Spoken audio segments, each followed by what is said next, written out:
Hi, I'm Crash from the popular web series of the same name. And I'm Target from the same show. We wanted to take a minute to talk to you about something that is actually really important. Video games. Now, it's no secret that this show is steeped in pop culture, mostly surrounding gaming and gaming-related media. So it really pains us to see the hard work of thousands of artists who make the video games we enjoy so much be destroyed. Not to mention your rights as a consumer being violated. Now, that might sound a bit melodramatic, but for the past 2 decades, there's been an increasing number of video games that were made and sold to you, the consumer, that were designed to no longer be playable at all once the publisher ends support, even though you own them.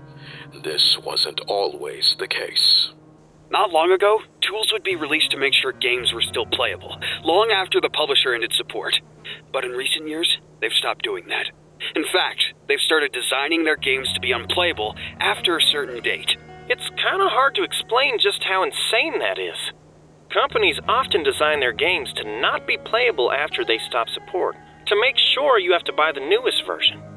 We love video games here. Without them, we couldn't make the show. And you as a consumer have the right to own what you purchase.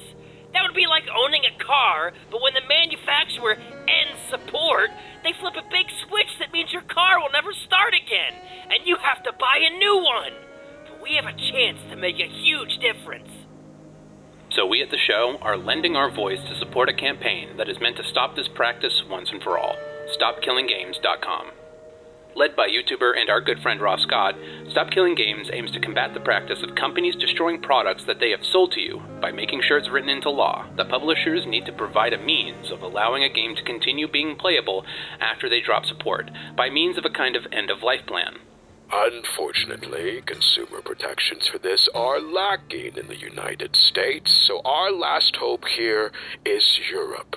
So we've linked in the description below. Specifically, this initiative seeks to prevent the remote disabling of video games by the publishers before providing reasonable means to continue functioning of said video games without the involvement from the side of the publisher. So we need you to spread the word about Stop Killing Games. With little under a month left before the petition date ends, we're only halfway there to the signatures we need. You have the chance to spread the word to your European friends, and if you are an EU citizen yourself, you can sign it and make a difference. Even if this fails, we can stand up and make our voices heard. So if you want to make sure you own the games you buy in the future, go to the link below or to StopKillingGames.com for more information. This video isn't as entertaining as our normal videos, but when companies abuse your consumer rights by shutting off access to the things you bought and own, this right here, right now, is your chance to stand up and push back against the increasingly shitty business practices that are destroying art and eroding your rights as a consumer. And the work of those artists and your rights are no laughing matter.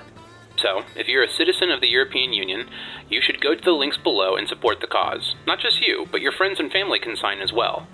Thanks to Ross Scott for all of the years of work he's put into this project. And to make sure there's a little comedy in this video, we will now end on a really silly noise. Stop killing games, you stupid sucks.